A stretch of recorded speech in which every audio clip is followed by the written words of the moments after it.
Assalamu alaykum hörmətli görürmənlər. Görüyatqanlar Erkin Asiya Radiosu Uyğur biliminin nəzər proqramısı. Mən Alim.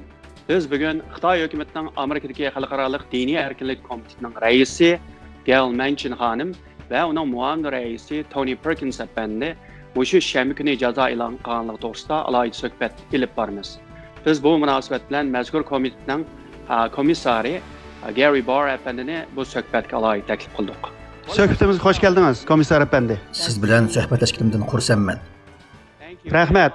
Ötən şənbə günü Xitay hökuməti Amerika Xalqaralıq Dini Erkinlik Komitetinin rəisi Gail Manchin bilan müavin rəis Tony Perkins əfəndiga cəza elan qıldı. Komitetlər bundan heyran qaldımı?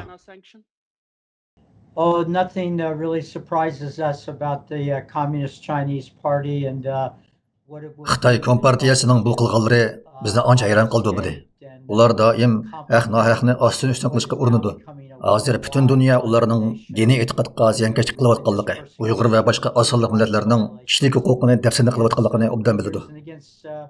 Many other religious and ethnic minorities in China.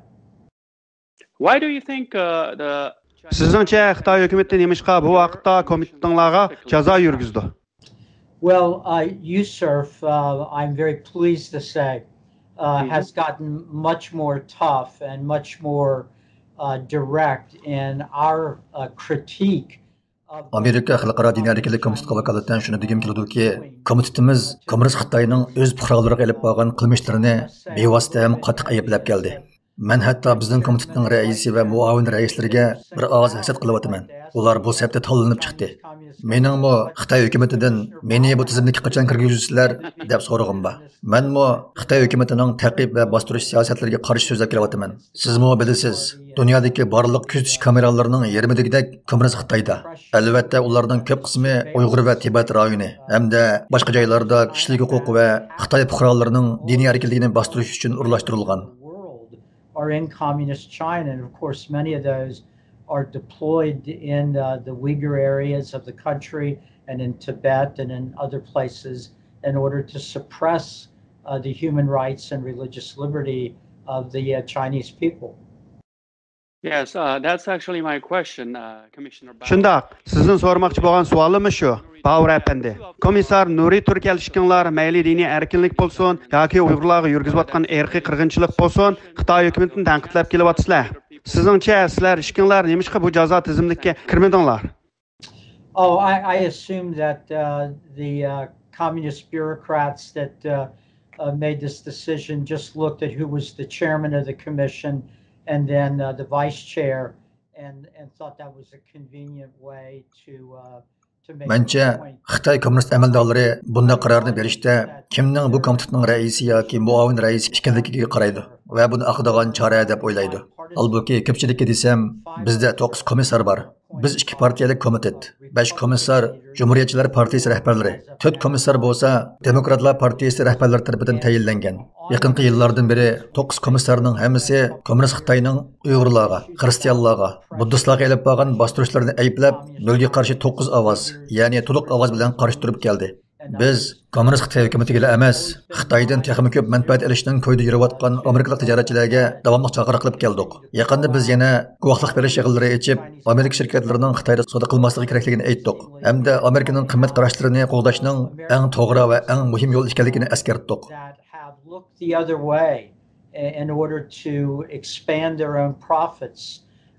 We had a hearing on that recently that we don't believe American companies can be doing business in communist China and still remain true to American values, to the values that allowed those corporations to be successful in the first place.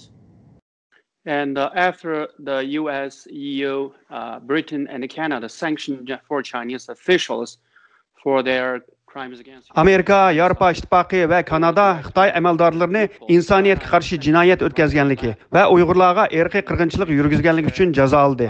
Xitoymo buningga jazo qo'llanayotdi.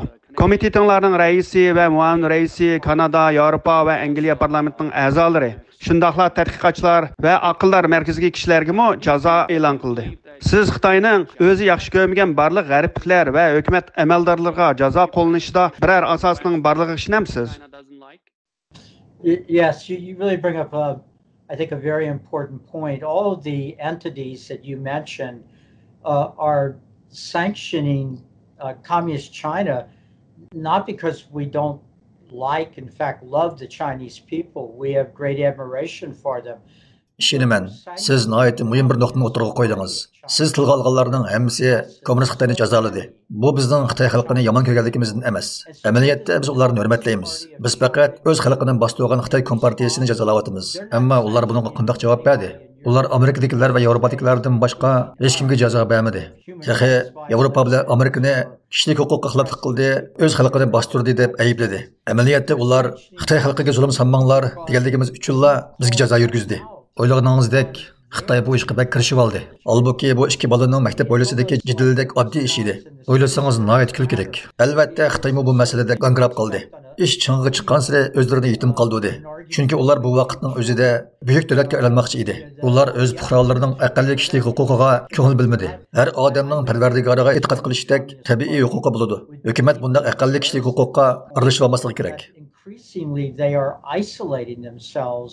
And they're isolating themselves because at the same time they want to be a great nation, they're treating their own people with little regard for the basic human rights that all individuals innately have. And one of those rights, of course, is to seek God and worship God as your heart and soul leads you. And no government should be able to interfere with that basic right.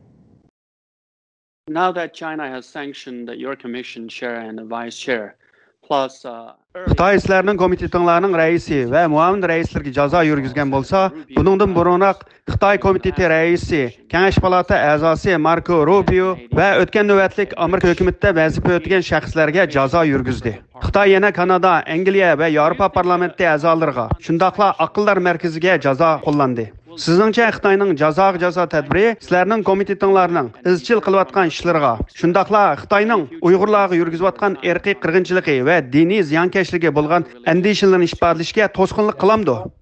Yes, far from deterring us, the Chinese Communist government has thrown fuel onto the fire. In a few weeks, we will be coming out with our annual report. To'sqinlik qilinmaydi. Xitoy kompartiyasi o't ustiga yog' chechyapti. Bir necha haftadan keyin biz yillik dokladimizni e'lon qilamiz. Bu dokladda kommunist Xitoyga ayrilgan bo'limimizdagi mazmunlar burungi dokladdagidan bak tafsiliy, qoyliqlarlik va tanqidchilik kuchlik. Mening turtgan bilan bu dokladga yana bir bob qo'shishga tirishyapmiz. Uningda Xitoy hukumatining o'zining iqtisodiy kuchidan foydalanib, zulm siyosatini boshqa davlatlarga taqitishga hamda Yevropa va Amerikadagi tanqidchilarni bezqtirishga uringanligi bayon qilinadi. Shunga men Xitoy hukumatining bizni cheklash va bizga tahdid solish orqali bizni jimoqtirishga urinmasligini umid qilaman. Biz bir ulug' davlatning qurg'uchi, erkinlik va kishilik huquqni qo'llovchi kishilarning izbosarlari. Shunga biz shu ajdodlarimizning ro'yiga varislik qilish, xalqaro kishilik huquq va diniy erkinlikni qo'llash uchun ovozimizni chiqaramiz. Nurg'un davlatlar buni qabul qilyapti. Ammo Xitoy go'yo bundan qechyapti. We are the heirs of a great country whose founders embraced freedom, including the basic human rights, and we will continue to speak in the spirit of those founders and in the spirit of international standards on human rights and religious liberty, which more and more countries embrace, but sadly that communist China seems to be moving further and further away from. Again, as you stated earlier, the US and European, UK and the Canadian sanctions are because of China's massive human rights violations. Siz burun aytgandek, Amerika, Yevropa, Angliya va Kanada Xitoyning kishilik huquq dafsanchiligi va Uyg'urlarga ilib borgan irqiy qirg'inchilik uchun jazo oldi. Ammo Xitoyning bu davlatlarni jazolashi, sizlarning komitetinglarning yoki Yevropa bilan Amerikadagi hukumat amaldorlarining kishilik huquq dafsanchiligiga qarshi turganligidan bo'ldi. Shunga bu yerki cheklama jazolari bir-biridan aniq farqlanadi. Mening savolim shuki, sizmi bilasiz, Xitoyning jazolashi shuning uchundir. Agar komitetinglarning raisi va muavin raisi jazolanmagan bo'lsa, Xitoyga berish uchun osonroq viza olib, Xitoyga berib siyosiy zulm va diniy erkinlik ahvollarini tekshirlaydigan bo'lalamdi.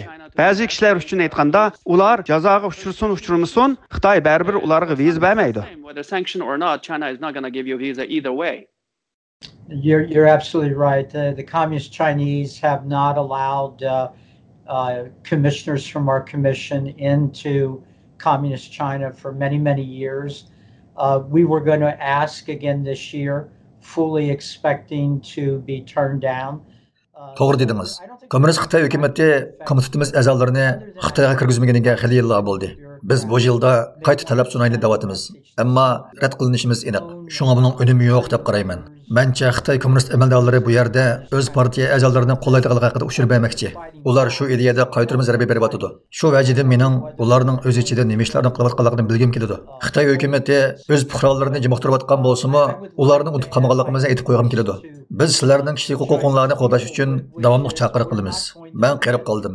Ammo Xitoyning o'z fuqarolari insoniy erkinlik, e'tiqod erkinligi va so'z erkinligiga erishadigan buyuk davlatga aylanganligini ko'ra olmayman deb o'ylayman. Har qanday buyuk davlat o'z fuqarolarining ashundaq erkinlikka erishishini umid qiladi. Mencha bu kunning kelishi kishilarning tasavvur qilganidan tez bo'ladi. When China is a great nation because finally all of its people will have the basic human rights, including the right to worship and the freedom of religion, the freedom of speech, the freedom of assembly, that any great nation would want its citizens to have. And I think that day is going to come much quicker than anyone believes as of now. And what's your message to the Uyghurs? Because Chinese... Amerika bilan Yevropa Xitoyning kishilik huquqni eg'ir dafsand qilgan jinoyatlari uchunla emas, irqiy qirg'inchilikni davomlashtirayotganligi uchun jazolag'achqa Xitoymi sizlarning komitetinglarni va boshqalarni eg'irroq jazolagan bo'ldi. Bu munosabat bilan Uyg'urlarga deydigan qanday ko'ngil so'zingiz bor? Yes, I would say to the Uyghur people, I am a Christian.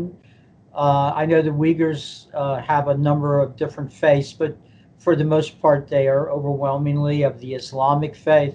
Uyg'urlarga shuni demoqchimanki, men bir xristian. Uyg'urlarning o'z e'tiqodi bor. Ularning mutlaq ko'p qismi islom diniga e'tiqod qiladi.